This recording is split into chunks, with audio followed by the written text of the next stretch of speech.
स्वागत है आपका अपने YouTube channel not to worry classes में। आज हम बात करने वाले हैं हिंदी के पेपर में कक्षा 12 का जो हिंदी का पेपर आज होने वाला है उसमें हमें क्या क्या सावधानियां बरतनी है और किस तरीके से पेपर को हल किया जाए जिससे कि हम अच्छे से अच्छे अंक प्राप्त कर सकें।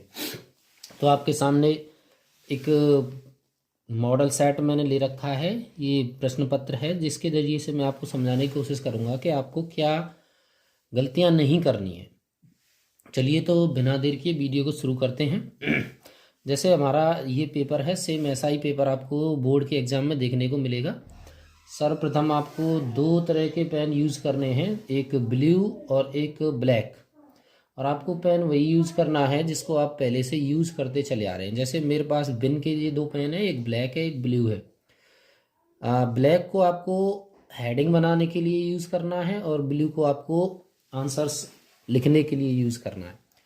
तो आप कोई सा भी पेन ले सकते हैं, मैं नहीं कहूँगा कि आपको बिन का ही पेन लेना है, लेकिन पेन आपको वो लेना है जिसको आप पहले से यूज़ कर रहे हो और यूज़ किया हुआ पेन आप पेपर में ले जाएं। नया पेन लेकर अगर आप पेपर में जाते हैं तो वो थोड़ी बहुत दिक्कत करता है, इसलिए तो अगर पेन नया है तो आप उसको थोड़ा सा चला के ले जाएं, यूज़ कर लें उसको। चलिए तो वीडियो शुरू करते हैं। देखिए ये पहला खंड क है। अब जैसे ही हमें कॉपी मिलती है उसमें हम अपनी पूरी जानकारी फिल करने के बाद में हमें आगे करना होता है। अब हमें सबसे पहले ध्यान इस बात का देना है कि ज़रूरी नहीं है हम पहले क्वेश्चन से ही पेपर को स्टार्ट करें। जो प्रश्न पत्र में आंसर आपको आ रहा है आपको वहीं से स्टार्ट करना है, चाहे आपको पहला आ रहा है, दूसरा आ रहा है, या 14 आ रहा है या 10वां आ रहा है, कोई सा भी क्वेश्चन जो आपको सही से आ रहा है आप उसको लिखना स्टार्ट करें। तो हम शुरू से कर रहे हैं। जैसे खंड का, तो सबसे पहले आपको हेडिंग बनाना है खंड का, सेम जैसे इसमें लिखा हुआ है। अब इसमें से ये 5 क्वेश्चंस आपको पूछे गए हिंदी गद्य साहित्य के इतिहास पर आधारित। अब 5 क्वेश्चन हैं ये आपके, तो इनमें आप जो है क्या करना है। जैसे पहला पूछा है लहरों के राजहंस कृति का संबंध गद्य किस विधा से है, तो आप जैसे पहले लिखेंगे आप प्रश्न 1 उत्तर। सबसे पहले देखिए मैं आपको कॉपी पे लिख के बता देता हूँ। आपको लिखना है जैसे खंड क है हमारा, तो ऐसे सबसे पहले आपको लिखना है खंड क, उसके बाद लिखना है प्रश्न 1 और उत्तर। अब क्या है, ठीक है।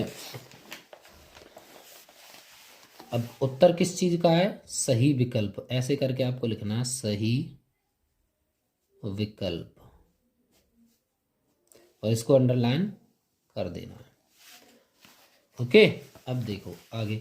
जैसे इन्होंने क पूछा है तो हमें क्या लिखना है, प्रश्न नंबर 1, तो यहाँ पे क लिख देना है, क उत्तर सही विकल्प।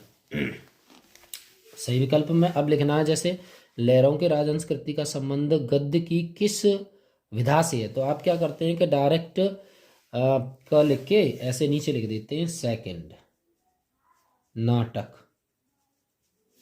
कैसे लिख देते हैं, ऐसे सेकंड नाटक।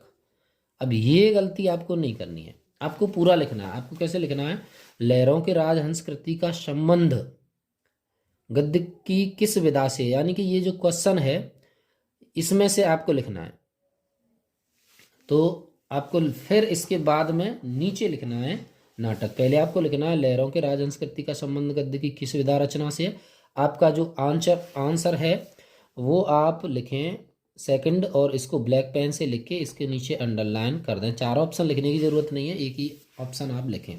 सेम दूसरा क्वेश्चन है कन्हैयालाल मिश्र प्रभाकर की बाजे पायलिया घुंघरू की किस विधा की रचना है, तो इसमें आपको क्या लिखना है, प्रश्न 1 ख उत्तर, फिर उसके बाद में आपको लिखना है कन्हैयालाल मिश्र प्रभाकर की बाजे पायलिया के घुंघरू ललित निबंध विधा की रचना है। तो इस किसकी जगह पे क्या लिख देना है, ललित निबंध विधा की रचना है, और इस ललित निबंध को सेकंड ऑप्शन लिख के राइट कर देना है। या फिर इस पूरे क्वेश्चन को लिखने के बाद ललित निबंध लिख के और आपको नीचे ब्लैक पेन से अंडरलाइन करना है और ब्लैक पेन से इसको लिखना है।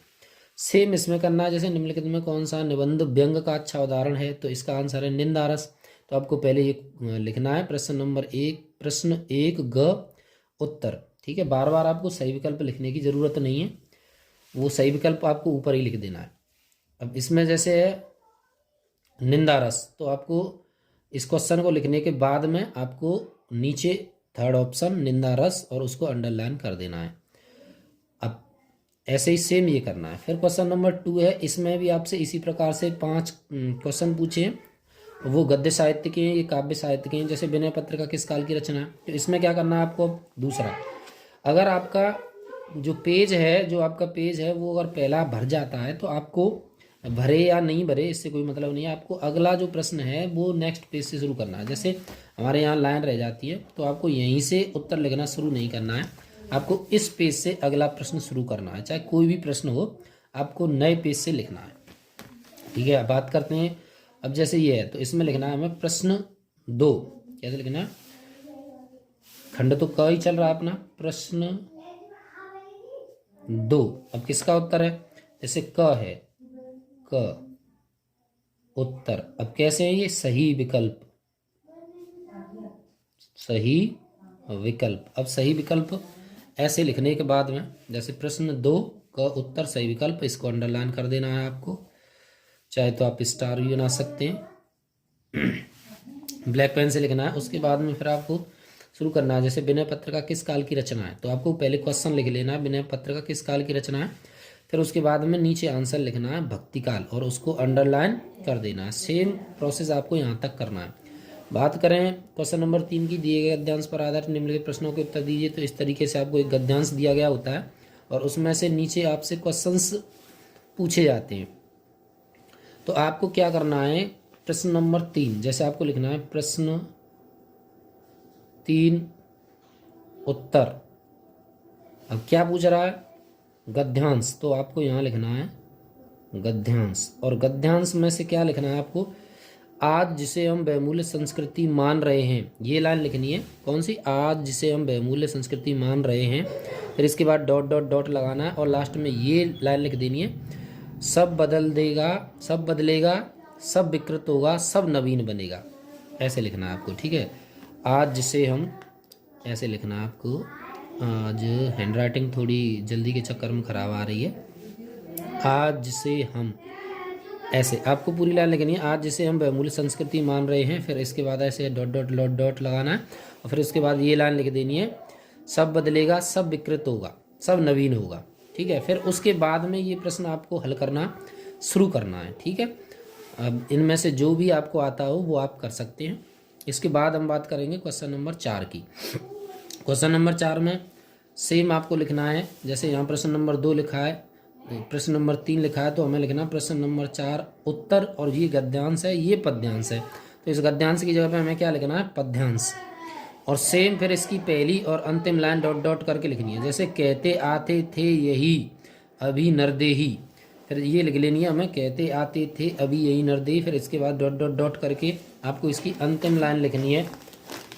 ठीक है, ये वाली है, पुत्र पुत्र ही रहे कुमाता माता, ये वाली लाइन लिख लेनी है। ठीक है, उसके बाद इसके क्वेश्चंस को करना आपको शुरू करना है। इन बातों को अगर आप ध्यान रखते हैं तो आपको निश्चित ही अच्छे नंबर मिलेंगे। ठीक है, बात करते हैं क्वेश्चन नंबर 5 की। क्वेश्चन नंबर 5 में आपसे एक लेखक का साहित्यिक परिचय पूछा जाता है। तो इसमें ध्यान रखें, इसमें लिखा है निम्नलिखित में से किसी एक लेखक का साहित्यिक परिचय देते हुए उनकी प्रमुख रचनाओं का उल्लेख कीजिए। पूछा भले ही इसमें साहित्यिक परिचय है, लेकिन आपको जीवन परिचय भी लिखना है, इस बात को आप भूलें नहीं। ठीक है, यानी कि आपको इसमें जीवन परिचय लिखना है, उसके बाद साहित्यिक परिचय लिखना है और उनकी प्रमुख रचनाओं को लिखना है।